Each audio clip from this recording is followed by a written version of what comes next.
Thank you, Peter, and good evening to everybody, and welcome to our first webinar of the 2021 Indaba. I'm sure you're going to enjoy this evening. This is a fascinating topic, some fascinating information by somebody who is really well informed and one of the best, I think, in the world, as far as I'm concerned, to tell us about dinosaurs. I'd like to introduce you this evening to Professor Jonah Koinier. Jonah, thank you very much for your time this evening. As always, you've always said willing to help us. I can remember we met way back in 2013 when you presented at one of our Golden Gate training sessions in Golden Gate, and since then, yeah, we've kept contact and helped us a hell of a lot, especially when we were busy building the Golden Gate Glen Rhiannon Interpretation Center. All the information we have there, all the models, everything came from the Institute in Wits that you guys helped us with. Just a brief background about Professor Jonah. He grew up on a small wildlife sanctuary in central Massachusetts in America. And there he was exposed to some sheep farming, wildlife habitat management, public science programming, etc. And obviously that is where the foundation was laid for his whole future of his study life. He received a Commonwealth scholarship for the UMass in the university, and where he did his first qualifications, his BA and his BS, BA in anthropology and his BS in geology. And he carried on with his studies until he enrolled for his PhD at the George Washington University, and which he obtained his PhD in 2010. And from there, it went on and he worked for the American Museum of Natural History. Before that, he actually was in China, working together with the late Jurassic Xingao Foundation in Western China. So we can see Jonah has been around the world with his studies, and therefore, you know, I'm really absolutely amazed every time I talk to him about his knowledge and his background, and of course his love for his subject. He's now a full-time professor at the Evolutionary Studies Institute and an honorary lecturer at the School of Geosciences at the University of Witwatersrand. Professor Jonah holds a BSc, a BA, and a PhD. And I would like to now give him the opportunity to tell us a little bit more about himself. And after that, we will have a look at this fantastic video, which has been pre-recorded. And after the session of about 45 minutes, we will gladly take some questions, and he will help us with some answers. Thank you very much, Jonah, and over to you. We'd like to listen to you.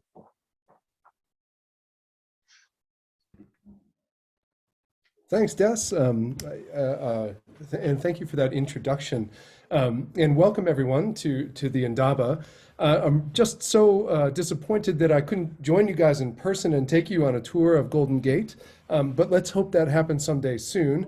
And I'm delighted to be able to at least give you a sort of a picture of the research I've been doing with dozens of really highly qualified students at WITS and international partners alike. So it's not really the effort of just me, but it sort of takes a village, so to speak.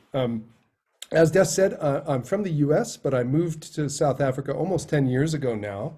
And in many ways, this talk is sort of a homecoming for me, because the first public engagement I did in South Africa was at Golden Gate, as he said, training rangers and honorary rangers alike in the dinosaur history of the park. And that's really the driver for the talk that you'll see just now. So thank you all for the work that you do in the parks. And I just have to say that I absolutely share your passion for SANParks. It's a fantastic organization, and the parks are beautiful. And my family and I always vacation in them every year. I go down to Golden Gate at least, I'd say, half a dozen times a year, and to many other parks too. And I should say that while the focus of my talk is on Golden Gate, there is a dinosaur history of many of the parks. So Addo has its own dinosaur history. It's very different from Golden Gate's. And the east side of Kruger has dinosaur fossils. Mapungubwe has dinosaur fossils. And of course, places like the Valley of Desolation and Kamdiboo, Karoo National Park all have different age fossils. And so really the dinosaur history of Golden Gate is just a sort of a tip of the iceberg in terms of the paleo resources of the park system. And I hope to someday really make that so clear to citizens of the country and the world that, you can come for one type of big game. That's what's in the felt today, but you can also celebrate the deep time history of that big game and perhaps see some fossils of it. So I am looking forward to answering your questions at the end of my talk, and I don't want to bore you by talking too much ahead of time, and I hope you enjoy it, and I will look forward to talking to you all in about 45 minutes. Thanks, Des, and over to you guys to start the presentation.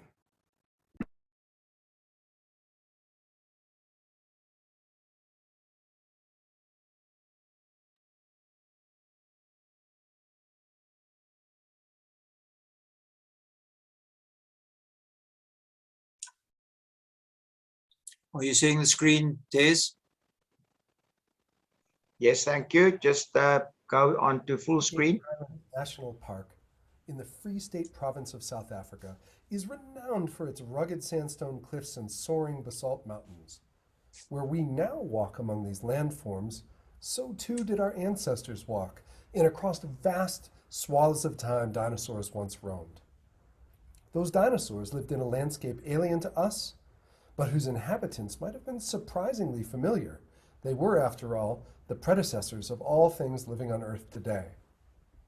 We come to these mountains for peace and quiet, to step away from the drama in our lives, but most of us don't realize that 200 million years ago, one of the largest dramas ever to unfold on the Earth was taking place, and the record of it is written in the rocks underneath our feet. What was it like back then? What would we have seen on a paleo safari to the Free State? And what's left of that ancient world for us to remember it? Join me for the answers to those questions on a tour of what I call a dinosaur's history of Golden Gate Highlands National Park. Much of what you see in Golden Gate Highlands is what geologists call sedimentary rock. These rocks are formed from the pulses of clay, mud, and silt that were put down layer by layer by ancient rivers and dunes. Over eons, these layers have become solidified and cemented by the intense pressure and heat of the Earth's crust. The bodies of the animals and plants who died and were buried in those layers remain, entombed and slowly turning to fossils. Golden Gate has three main sedimentary rock groups. The lower part is the Molteno Formation, the middle is the Elliot Formation, and the yellow cliffs up above you are the Clarence Formation. These rocks represent a time between 220 and 190 million years ago, the transition between the Triassic and Jurassic periods. Like bricks in a wall, the oldest layers of sediments were laid down first, and newer layers sit on top. Because of this simple principle known as the law of superposition, we can use elevation as our time machine. The deeper we dig, or the lower we go in elevation, the older the sediments are, and the more ancient the fossils that we find. By peeling away the sediments in this fashion, we can delve into ever deeper history. To understand a dinosaur's history of Golden Gate, we need to peel away the mountains, strip the foothills, and turn back the clock to 220 million years ago, to the end of the Triassic period. At this time, the Earth would have looked very different. It was warm, first of all, with no polar ice caps, and with equatorial regions routinely experiencing 50-degree heat. All the continents were glued together at that time into a single supercontinent known as Pangaea. The Triassic world was also, in many ways, a smaller place. You could have walked from Johannesburg to Buenos Aires, or for that matter to New York or to Sydney without even getting your feet wet. Our country, South Africa, marked with a yellow star in this map, was much farther south than it is today, sitting in a high temperate latitude of about 55 degrees. That's where the tip of South America sits today at Tierra del Fuego. The landscape of this Triassic South Africa was also very different from what we see today, especially when you compare it to Golden Gate Highlands. The biggest mountains were far to the south, the great-grandparents of today's Cape Fold Belt, including Table Mountain. They were much taller at that time, too, comparable to the Andes or the Himalaya today. Away to the north, towards Johannesburg and inland South Africa, stretched a vast, low-lying basin of plains, where rivers running off of the mountains meandered through the landscape, now drying, now flooding, but constantly weathering the mountains into dirt and piling that dirt up, layer upon sedimentary layer, into the body of Africa. We can see just how these sediments piled up if we take a cross-section from Gqeberha to Mbombela today.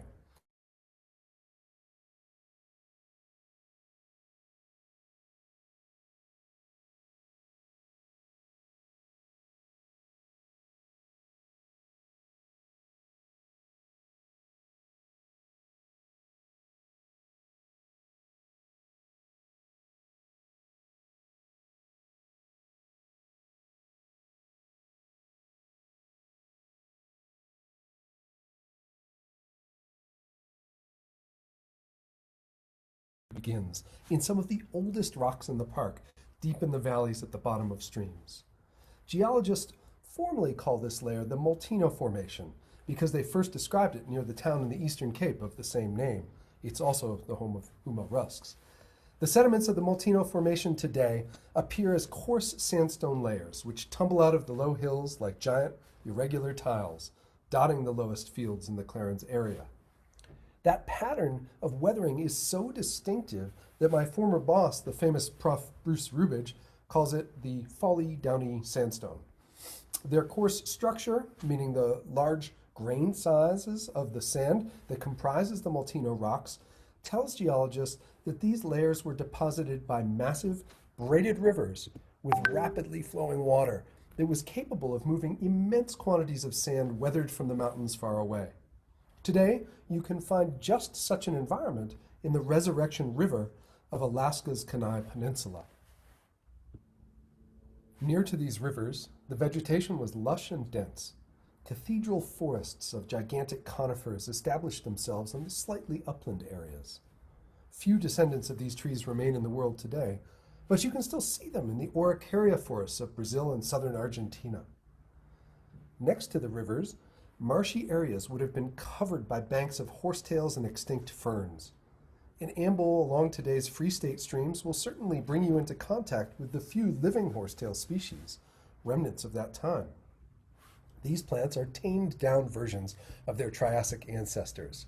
A big horsetail stem today is about as thick as your index finger, whereas their 230 million-year-old ancestors had stems as thick as gum poles. We know of these ancient plants, of course, through their fossils. In fact, the Molteno Formation of South Africa is a global standard for Triassic floras, and two South African paleobotanists, John and Heidi Anderson, have spent their entire lives searching for new species of Molteno plants. Fossil evidence for these plants is sometimes preserved as beautiful impressions of leaves and stems, like the ones in front of you. Other vegetation in the Molteno marshes was so dense it formed thick mats of leaves that instead fossilized into coal seams. Indeed, these Molteno coals were the first fossil fuels to be discovered in our country, and they were only later supplanted by thicker, older coals of the Highveld. Peering deeper into these plant fossils under the microscope, you'll see evidence of ancient nibblings of insects, and occasionally you find a fossil wing or a carapace that testify as to the workings of a buzzing, thriving Triassic ecosystem. But what you won't likely find, much to my chagrin, are any dinosaur fossils. We know dinosaurs walked that Molteno landscape because their footprints are preserved in the sediments, and because our neighbors in Argentina and Zimbabwe have many contemporaneous fossil bones. But for some reason, the conditions for preserving dinosaur bodies just weren't right in the Molteno. Luckily for us dinosaur paleontologists, time moved on and the continents drifted. The rushing rivers of the Molteno became calmer, meandering streams with more genteel behavior. This transition began to occur some 220 million years ago, and we can see it in the deep purple and red mud rocks overtopping the Molteno, which today geologists call the Lower Elliot Formation. Superb exposures of these sediments are visible as muddy purple cliffs in Golden Gate Highlands National Park as you drive from Putitijaba and begin the series of switchbacks that take you up into the main valley. From these sediments, we can tell that the meandering streams of the Lower Elliot frequently flooded, breaking their banks and dropping vast quantities of silt and mud that would have made rich farmland, if there were any farmers, that is. And unlike the Molteno Formation, this environment is just right for entombing and preserving the bodies of dinosaurs and their kin.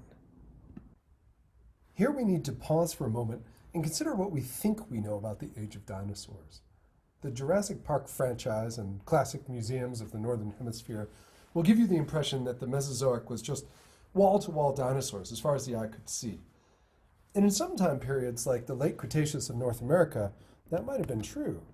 But what makes the Triassic so interesting is that 220 million years ago, it really was anyone's game. Dinosaurs were rare. And in many areas, they were small, relatively unimportant parts of terrestrial ecosystems, like the two artist reconstructions here. Instead, if you took your time machine back to Triassic times, you'd be more likely to get munched by an ancient crocodile relative or by a vaguely reptilian mammal ancestor than you were by a dinosaur. It's only after the end of the Triassic, for reasons I'll explain later, that dinosaurs were truly dominant. With that in mind, let's look at what we might see on a safari tour of the Lower Elliot Formation.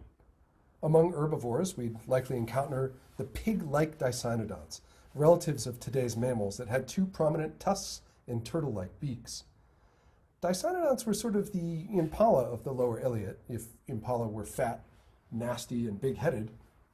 And everywhere you turned, there'd be some dicynodont species gnawing away in the ferns. Most dicynodonts, like South Africa's Pentosaurus, were relatively small, sort of the size of a warthog. But we know from Triassic fossils elsewhere in the world that they were capable of attaining huge sizes, rivaling today's elephants. Also along the mammal line, you'd find things called cynodonts, which look a lot closer to the mammals that we have today.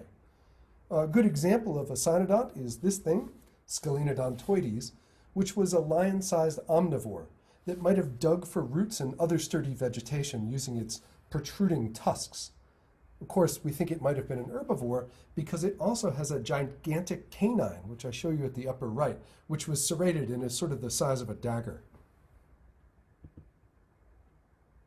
Rarer among these herbivores, but still common enough to appear on your ancient safari list, were sauropodomorph dinosaurs.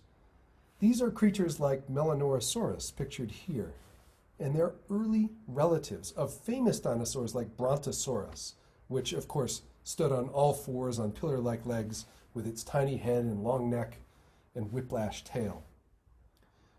These early sauropodomorphs like Melanorosaurus were big, no doubt, with some sort of reaching the size of a rhinoceros or a male hippo, but in an evolutionary sense, they were still making a plan for how to become truly giant. They were experimenting with things like walking on all fours for the first time and developing the foot structures necessary to support their gigantic weight. Nonetheless, they would have been among the largest animals on the landscape. Interestingly, our knowledge of these sauropodomorph dinosaurs is surprisingly old itself. The first fossil sauropodomorphs from the Lower Elliot Formation were collected in the mid-1800s in the Aliwal North area. And they were described by no other than Thomas Henry Huxley, who's more famously known as Darwin's bulldog. Huxley had a keen interest in dinosaurs, and he was eager to receive these finds from what was at the time the Cape Colony. And he described them as belonging to the genus of dinosaur called Euskalosaurus. Well, preying on these lower Elliot herbivores was, I'm sorry to disappoint you, it was definitely not T-Rex. Like I said before, the late Triassic is sort of anyone's game. And interestingly, the top predators of the day weren't dinosaurs. Instead, we'd find a group informally called Rawasuchians, the forerunners to today's crocodiles, chowing dicynodonts and sauropodomorphs alike. Their teeth, like the one pictured here, are fairly common finds in the lower part of the Elliot Formation, and they suggest that these animals were considerable foes. Like today's crocs, Rawasuchians would have had scaly armored skin, but completely unlike today's crocs, they were fully terrestrial, with erect limbs and active lifestyles. Some of these Rawasuchians were even likely to have been bipedal, and we know from fossils that I recently excavated in the Free State that they might have tipped the scales at up to 1 ton. At least for me, the idea of a land-dwelling, fast-running, 1-ton bipedal crocodile with a giant head full of gnashing teeth is actually much scarier than boring old T-Rex. Recently, an Eastern Cape shepherd tipped me off about fossils coming out of the lower Elliot deposits near the village of Omaha on the Lesotho border. I've been investigating that area with my lab for the last 3 years, and with the help of local communities, we've opened a massive set of fossil quarries. We found thousands of bones, including a menagerie of extinct creatures from early mammal relatives like Scalenodontoides, all the way to early dinosaurs like Melanosaurus. That area is in fact so rich, it's almost like a fossil graveyard, and of course, that's what the press has also said about it. Now, some of our discoveries include enormous animals, like this sauropodomorph dinosaur, where we're wrapping a protective jacket of plaster around in the upper right photo. And we had good cause to do that, of course, because by the time we were finished with this thing, the block weighed 2 tons, and the only way we could move it is with pneumatic equipment. I'll be heading back just after this talk to Omaha to excavate the remaining quarries we still have in the ground, and I have high hopes for many new discoveries. Meanwhile, while I'm out dinosaur hunting, back in the lab at Wits University, my team of preparators is opening these jackets and slowly removing the rock from the bone. Here, they've finished off that large jacket you saw in the previous photo with about 1,000 hours of work. And what they've revealed is a sauropodomorph dinosaur's belly and hip, something probably similar to Melanosaurus. Now, these bones are seeing the sun for the first time in almost 220 million years. And the belly of this new specimen alone is about 2 meters long, so it's sort of larger than an entire side of beef.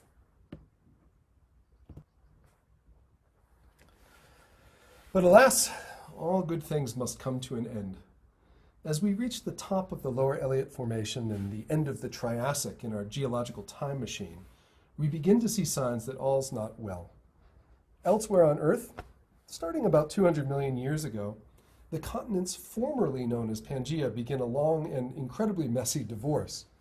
It starts with the northern continents tearing themselves away from each other, and then from the southern continents in turn.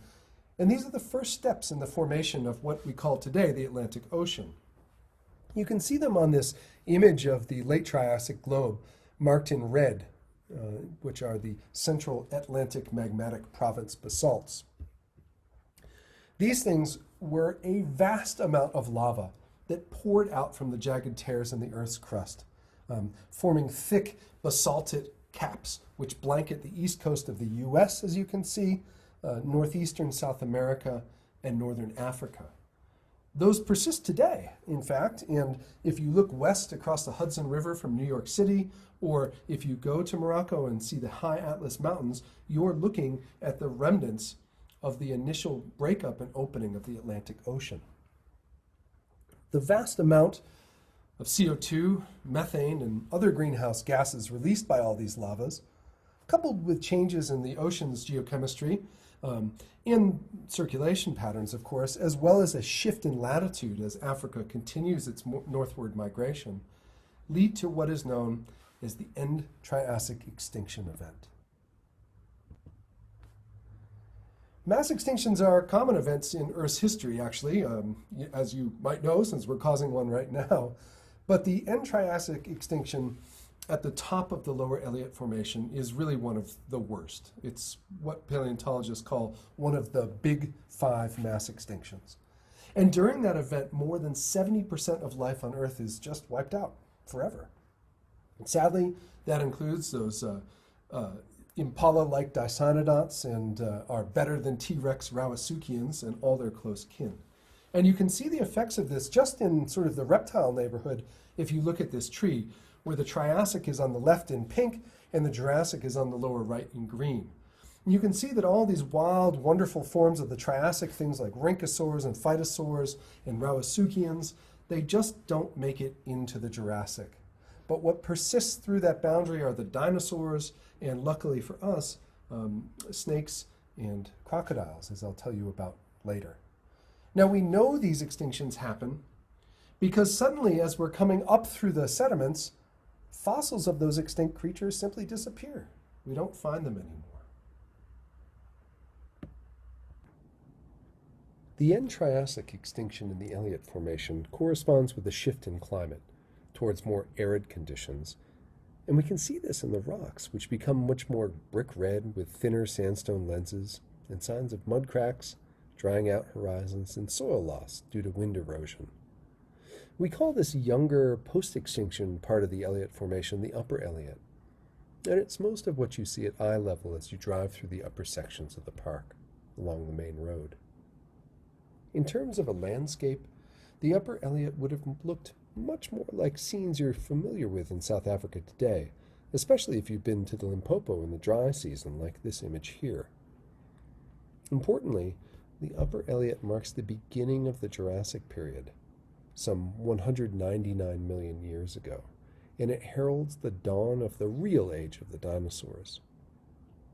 Luckily for my job security, what was bad for dicynodonts and Rawasuchians was especially good for dinosaurs. Somehow they make it through the extinction, and the world is their proverbial oyster. They thrive from the word go in the Jurassic, filling most vacant niches left by our departed friends and persisting as the dominant large land animals for the next 135 million years. The Upper Elliott Formation in South Africa hosts the world's oldest and most diverse early Jurassic dinosaur fauna. In the following slides, I'd like to introduce you to these early dinosaurs, most of whom are found in the park. And then I'm going to circle back and introduce you to the most famous resident of Golden Gate at the very end. But before I do, I just want to point out it wasn't just dinosaurs. There's all kinds of new stuff that starts appearing in the early Jurassic, particularly in the Upper Elliott. So Africa's oldest turtle, a thing named Australopithecus, pictured at the upper left and the upper right, it might have been similar in size to today's giant tortoises. It's starting to roam around the landscape. Gigantic salamander-like amphibians up to 9 meters long, that is 9 meters long, wallowed in the shallow waterways that were still on the landscape. And these things kept their mouths open, sort of like uncouth toilet seats, hoping to trap fish or any creature that stayed close to the water's edge.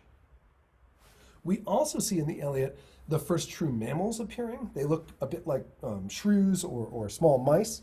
And we think that they probably just popped out at night when most of the dinosaurs were asleep. Interestingly, also in the Upper Elliott, we see the first true crocodilians, which made it through the extinction somehow.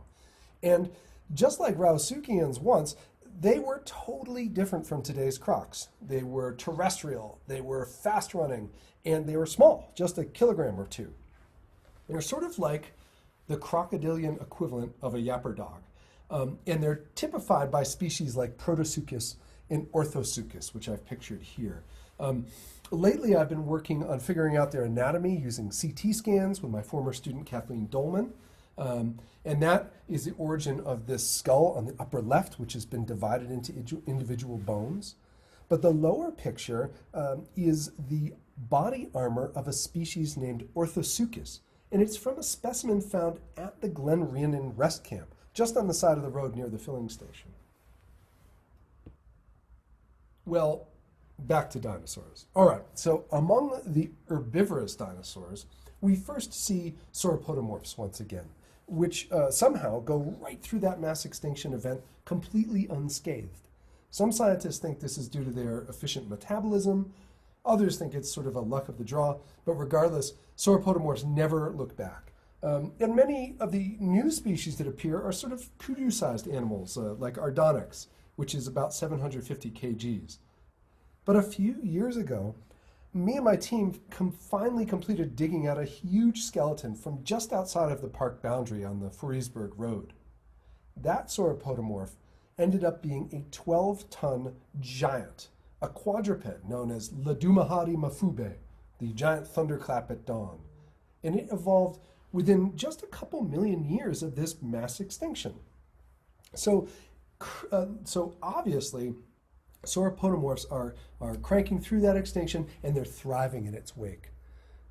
Just in terms of scale, and it's really hard to convey how big this animal was, that at the top right is one of its small toenails compared to my hand, and the graduate student cradling a fossil at the lower right is just holding Ladumahadi's knee. That gives you a sense of what an animal that's twice the size of the biggest African elephants today would have looked like. Well, in addition to sauropodomorphs, a new group of herbivorous dinosaurs appears on the scene. They're called ornithischians. And these dinosaurs are one of the main lineages of dinosaurs. Their earliest occurrence in the entire world is right here in South Africa.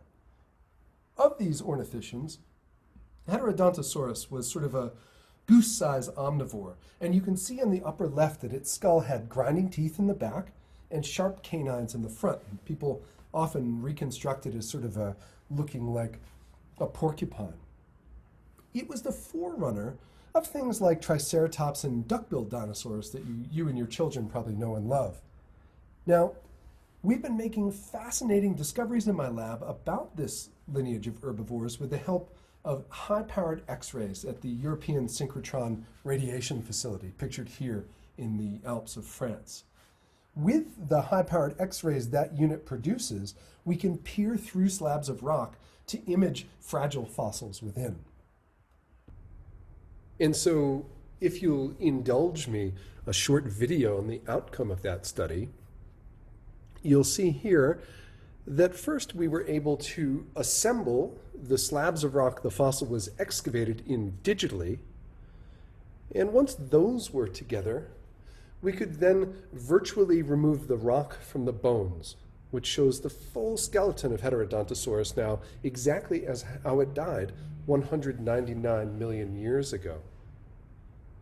Once we had those bones isolated, we could make detailed reconstructions of the chest and the stomach region, where we found special ribs in the belly and a strange set of bones connecting the chest cavity to the sternum. We were able to use those reconstructed bones in a set of functional analyses to test how Heterodontosaurus breathed.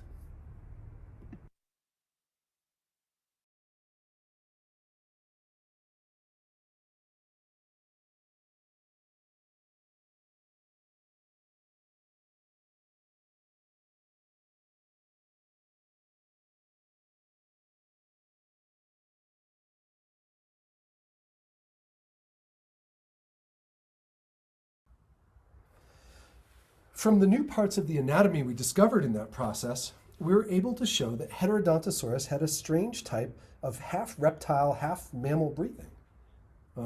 In fact, this type of breathing that it is beginning to develop led to a novel means of ventilating the lungs in other ornithischian dinosaurs. In fact, in those animals, it appears a muscle that tied to the front of the hips would have connected to the back of the lung and allowed the lung to change volume to breathe in and breathe out. It's possible that that sort of breathing was one of the reasons for the success of these animals over the next 135 million years. And in Heterodontosaurus, we've captured the earliest stage in its evolution. With all these herbivores around, you know someone's going to be eating them. And in the early Jurassic, those top predator roles were filled by theropods, a lineage of meat-eating dinosaurs that includes T-Rex. Animals like the one pictured on the left, a species known as Dracovenator, would have been agile, swift top predators in these upper Elliot ecosystems. Dracovenator here weighs about 400 kgs. It's twice the size of a lion. And of course, these theropods are still with us today. This is the group that ultimately evolves into birds. So every secretary bird or lemurhare that you see in Golden Gate Highlands National Park is a living reminder that the age of the dinosaurs is far from over. And more information on Golden Gate's predators is coming soon to a scientific outlet near you. This is a picture of my daughter Freya on the left, who discovered a pile of bones. She's sitting right next to him in early 2020 when she was 3. They don't look like much, but when we CT scanned them back at VITS and started reconstructing those scans, we found teeth and jaws and actually most of the rest of the skull. So this specimen that Freya's sitting next to from Golden Gate Highlands National Park is probably a new species representing a smaller predator, like the animal pictured at the lower right. Theropods in that size class, which include the species Megapnosaurus, were sort of the size of secretary birds today, and some appear to have been nocturnal predators that perhaps were hunting vertebrates by moonlight. So watch this space. In the midst of this thriving ecosystem, an incredible event was playing out involving what I think is Golden Gate Highlands' most famous resident. On the side of what is today the R712, and what was then a muddy bank of an ephemeral stream, a kudu-sized sauropodomorph dinosaur named Massospondylus began scraping the earth with her back legs. Once she'd excavated a shallow patch, she hunkered down on her haunches, laying dozens of cricket ball-sized eggs with pliable, somewhat leathery shells. She was joined by other members of her species, perhaps forming a herd, all scraping and laying, scraping and laying. And once the nests were full, perhaps they wandered away, browsing on the scrubby vegetation nearby. For thousands of years, Massospondylus mothers repeated this ritual, almost like sea turtles returning to their nest site on South Africa's coast today. Often, the eggs hatched, making Massospondylus one of the most abundant dinosaur fossils we find in the Upper Elliot Formation. Other times, the nearby streams would have flooded, burying the developing embryos in fine mud where they were fossilized for all time. 199 million years later, give or take a few, in the human time we call the 1970s, South Africa's greatest field paleontologist, Professor James Kitching, drove down the rural road where Massospondylus mothers once walked. He inspected the road cutting at a place called Roydry, where they were preparing to install a tar surface. Stopping his old brown Chev, he pawed in the chunks of ancient mud on the roadside, looking for signs of past life. And he found it.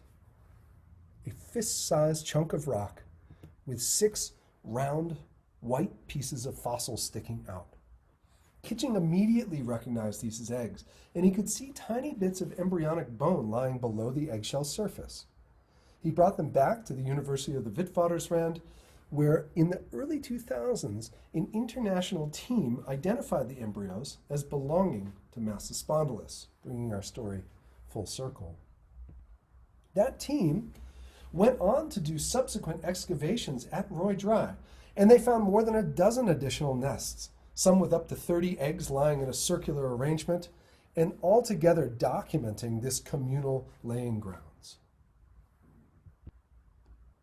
Thanks to the eggs and the babies within them, and the more than 170 other skeletons recovered over the last century and a half, Massospondylus is now one of the best known dinosaurs on Earth.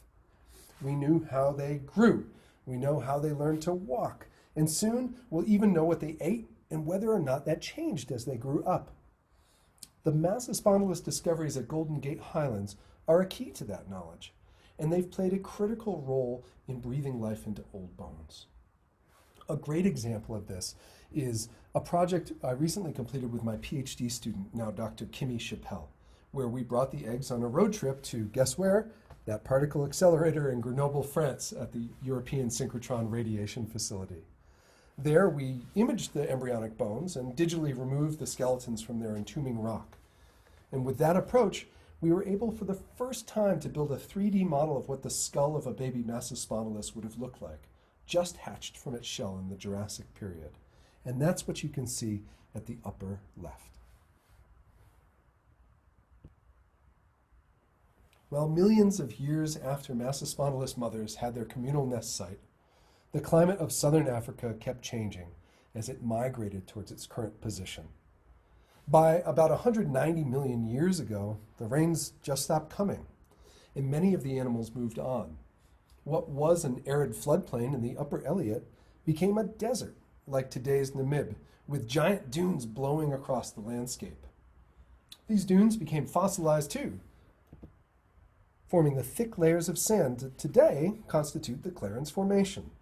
And as you look up from the main road at the Brandbach, or if you drive up the Blesbach Loop, you can see these fossilized dunes with their distinctive cross-bedded surfaces, a stark reminder about the perils of climate change. Looking out into Golden Gate Highlands, as in this picture here, we can also see these dunes forming the upper part of the Clarence Formation, and we can trace a line indicating the period of time when they took over the landscape. But between these dunes, pockets of life still existed. And sometimes those animals, mostly dinosaurs and crocodilians, are fossilized. South African fossil footprint expert Prof. Emisha Bordy and her team have recently been reporting on the footprints that they've discovered of meat-eating dinosaurs and other species stalking the dunes and perhaps walking between oases. And perhaps if you too walk among these sandstones, you'll find us more footprints of these dinosaurian nomads. Not long after the dunes came, a second pulse of volcanic activity occurred, this time much closer to home.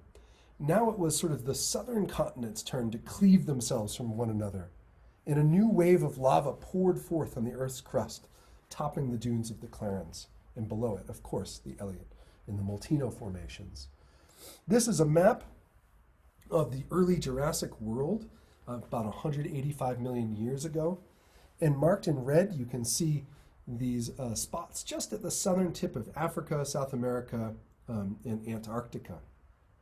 Those are the extent of these massive Drakensberg lavas, the lavas that form our Drakensberg Mountains. They actually extend not only into the tip of South America, but all the way across Antarctica into Western Australia. It's a phenomenal amount of molten rock to have poured on Earth's surface. And of course, we know what happens when you do that. And if you look up into the Drakensberg today, sort of far into the mountains that form the roof of Africa, down towards Sentinel and Cathedral Peak, you can get an idea for that vast volume of lava pouring out on the Earth's surface and filling up the space between the dunes and finally capping them off. In fact, very interestingly, you can see some of these lava flows frozen in place as they meandered between the dunes, like here in Lesotho near Kuting. On the left is a picture of the road there, and you'll see a sharp contrast in the middle picture between the golden yellow of the Clarence Formation and the deep weathered rusty brown of these basalts. That formation there actually records what we call pillow lavas. These are lavas that have cooled in an aqueous environment. And Prof. Emisha Bordy reckons that these are lava flows that were skirting the dunes and that came across an ancient lake, Lake Kuting, which was an oasis in the Clarence. And as that lava entered that oasis, it would have steamed like a giant hot tub, and it formed these pillow structures, which were ultimately frozen in time for us to see. Well, those eruptions, which today are known as the Karoo-Ferrar Large Igneous Province, they were fed by massive feeder pipes of magma coming right from deep in the body of the Earth. And we know those feeder pipes today as dikes, which are frozen with formerly molten rock inside them, because we mine these dikes for roadworks and we tap the groundwater that collects along their boundaries.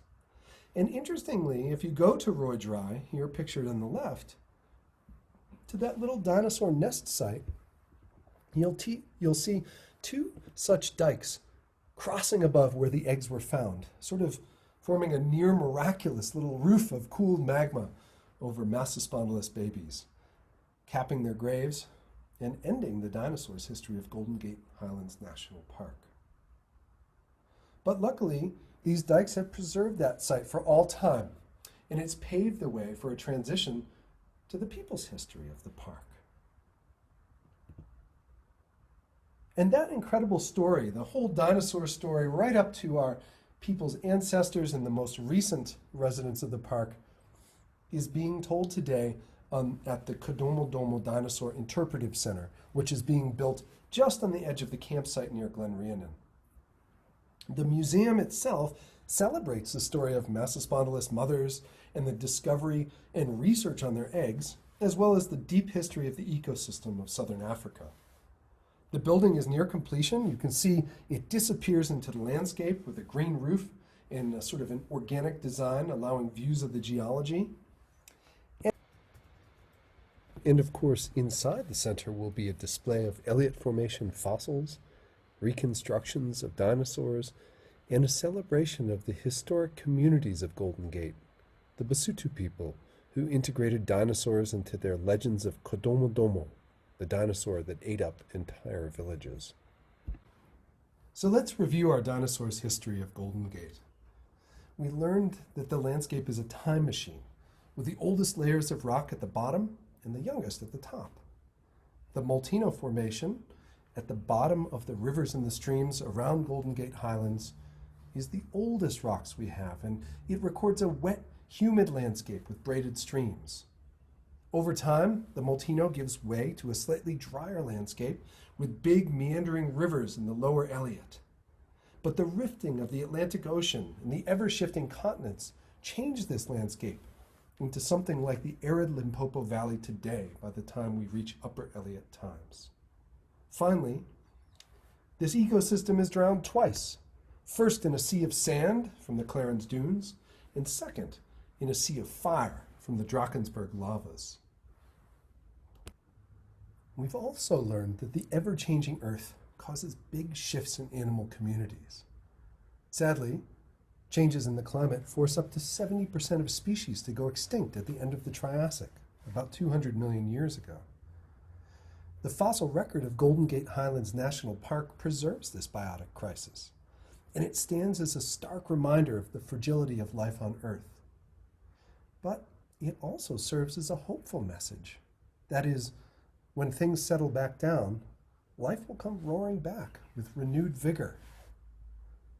We humans would do well to learn from this example. Well, this ends our dinosaurs' history of Golden Gate Highlands National Park. But I leave you with the hope that, like a mother Massospondylus, you too will return year after year to visit the park, and that you will make the slow walk from the visitor center to the dinosaur nest site, and that you will bring your offspring, and you will teach them about the lessons to be learned from our deepest South African history. Well, I must leave you with this parting sunset shot. It really is one of the most stunning parks in the entire system, and it's a place that's always been near and dear to my heart ever since I moved to South Africa about 10 years ago. So thank you so much for your attention today and for the chance to sort of share my passion for the deep time history of the park. And I'm very excited to take your questions.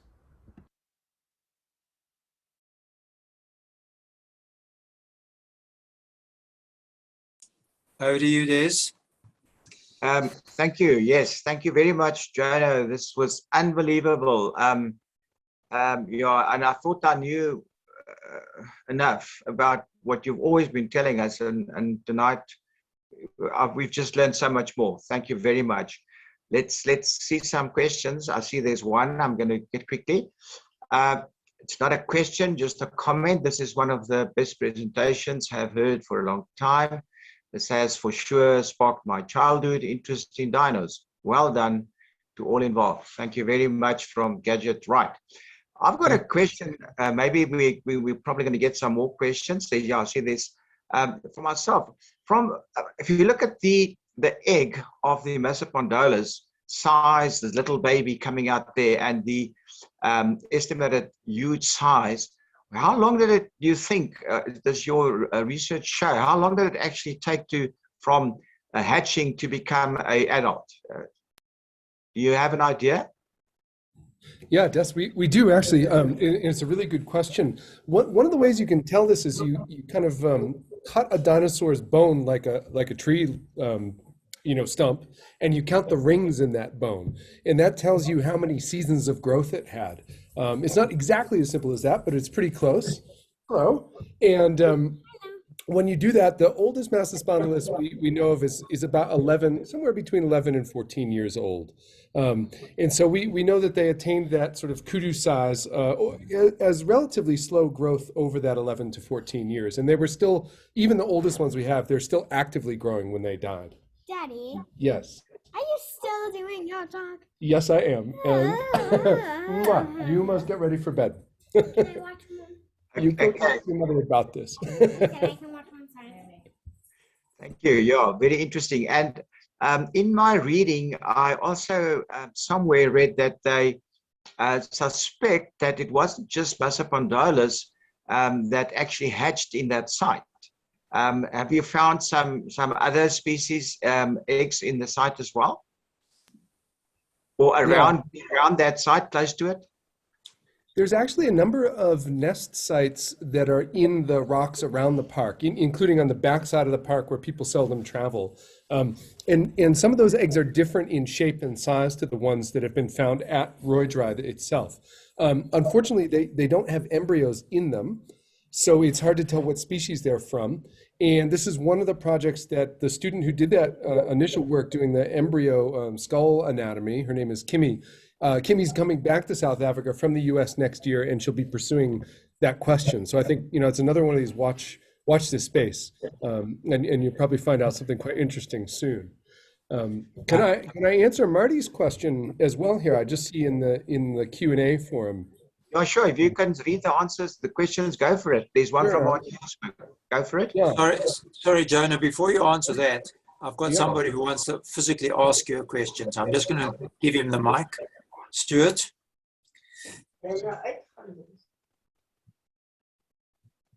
Stuart Galloway, please talk.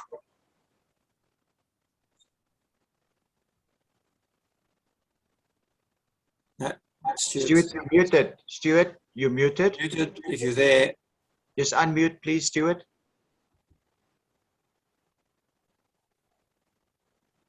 No. Okay, go to Marty's question. Stuart, we'll come back to you just now. Marty's question was, from the amount of diggings and erosion in Golden Gate Highlands, do you foresee any new previously unidentified species that being discovered there? Just to paraphrase, and the answer is absolutely.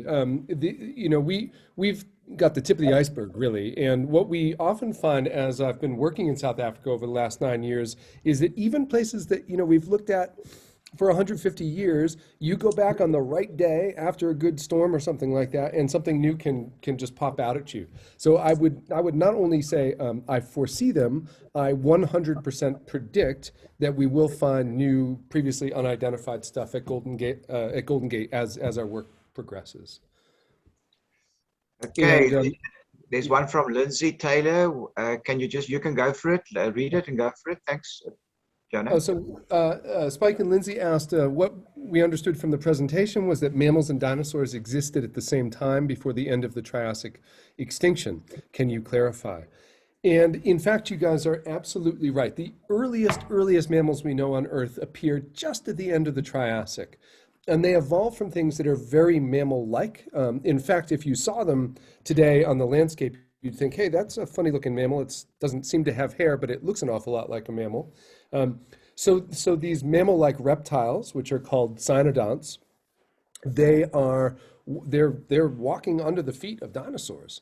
And it's just around that transition, around that extinction event, that true mammals somehow make it through. And for the next sort of 135 million years, they're small. Nothing gets bigger than nothing gets bigger than a cane rat, essentially. And then the dinosaurs go extinct, and all of a sudden those mammals, which are living in the shadows, explode, and they become super diverse, and we get elephants, and we get whales, and all that, and we get bats, and all that stuff. So, the answer is yeah. In the shadow of dinosaurs were these lurking mammals just kind of waiting for their turn.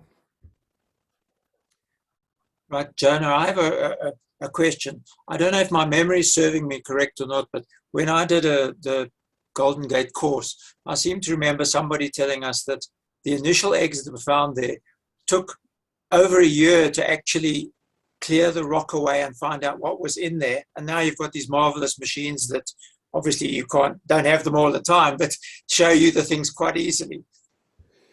Yeah, it was much more than a year. So the initial preparation of those eggs took a year, and then we stopped at FITS. We didn't have anyone good enough to fully prepare them.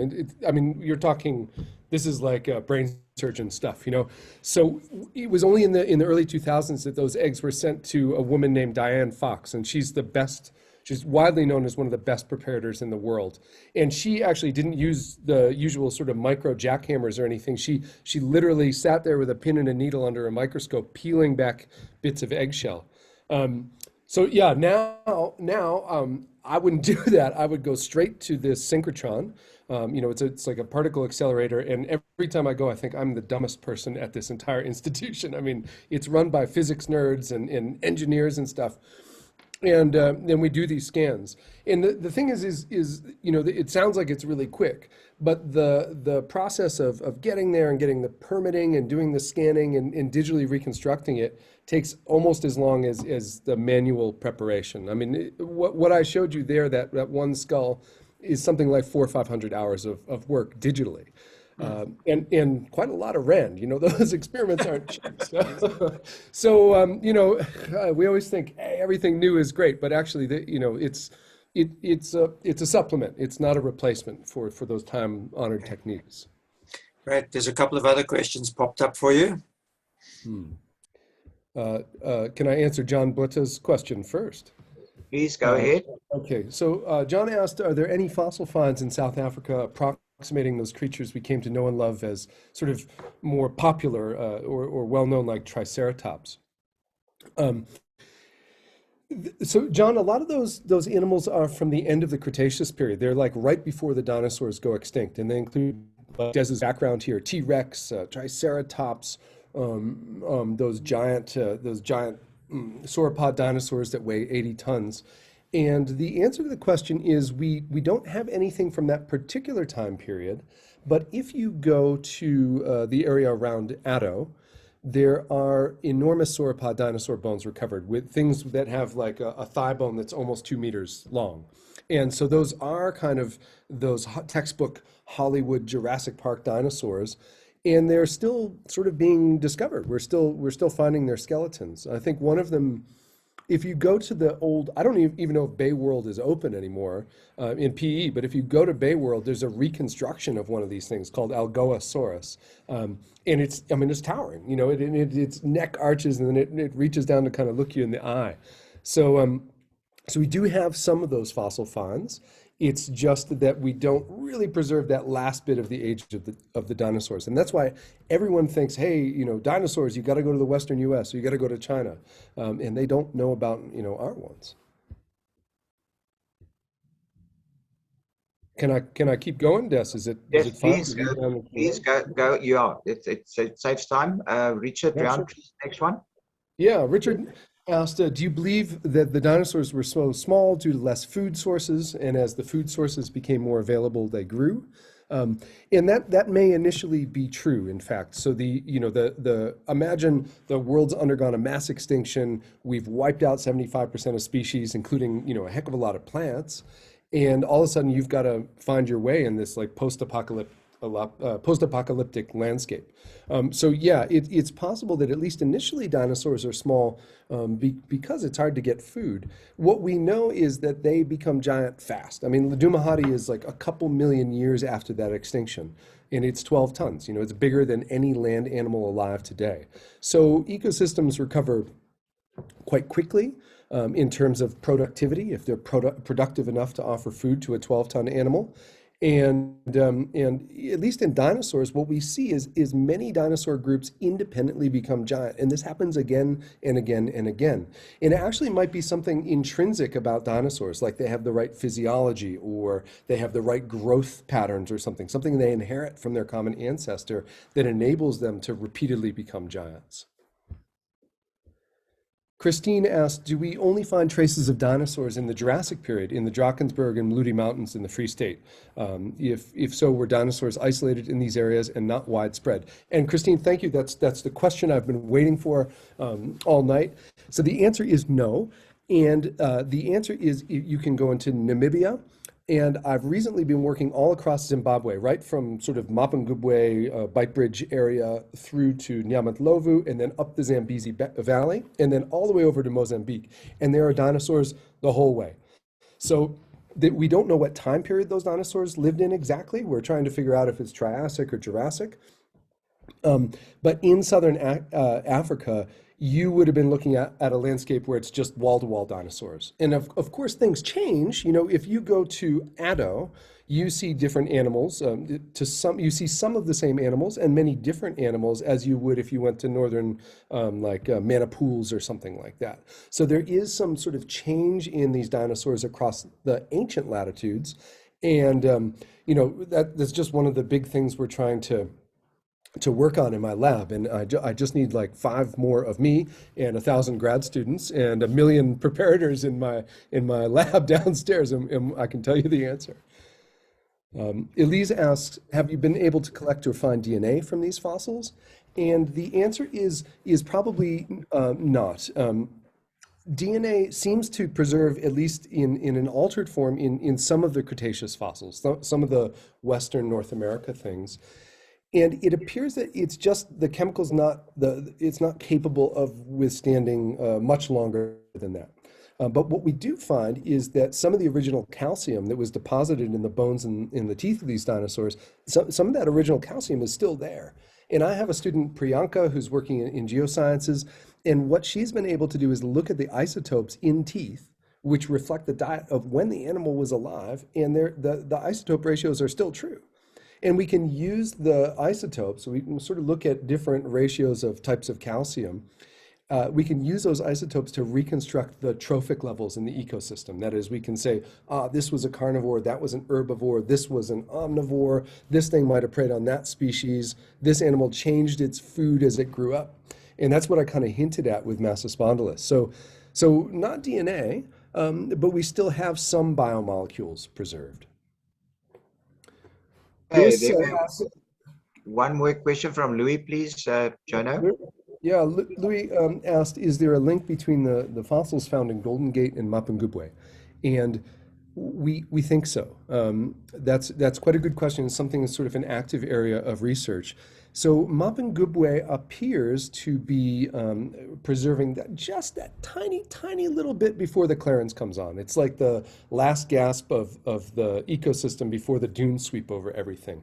And so the dinosaurs are actually quite hard to come by there. So I've seen 3 things at Mapungubwe that are identifiable so far. And at least one of them appears to overlap with some of the upper Elliot Formation Jurassic things. So we do think that it's preserving the same time period. But I should say I was just across the river in Zimbabwe working in Sentinel Ranch, which is hopefully part of the Trans-Frontier Conservation Area one day. And they have a few things that I've never seen before. There are definitely new species there. So I think it may be a case of Mapungubwe's got a few of the things, like it has elephants, just like many parks today. And it's probably got, a few of its own unique species. And it'd be fun kind of figuring those out. Richard, just with a follow-up, how did inbreeding affect dinosaurs, or did it? Even though you understand there's no real DNA evidence. Well, that's actually quite an interesting question. There is a series of islands in the late Cretaceous, which are where Hungary and Romania are today, and those islands clearly had trapped dinosaurs on them, and probably would have led to some inbreeding. And what we find is that the dinosaur species there are small. You get things that are supposed to be 60 tons and they're only 1.5 tons. And this happens today, and it happened in recent history. You get, woolly mammoths marooned on islands and they get smaller. You have things like the pygmy hippopotamus. You've got the Sumatran rhino. A number of species that go to islands become smaller and actually suffer from inbreeding problems. And we think that those late Cretaceous islands in Hungary and Romania reflect that. So yeah, I think the same stuff we observe today is definitely affecting species then. And Beverly, thank you very much for the compliment. You can still take my classes, yeah, for sure. Vitz would be happy to have your tuition. So you're most welcome.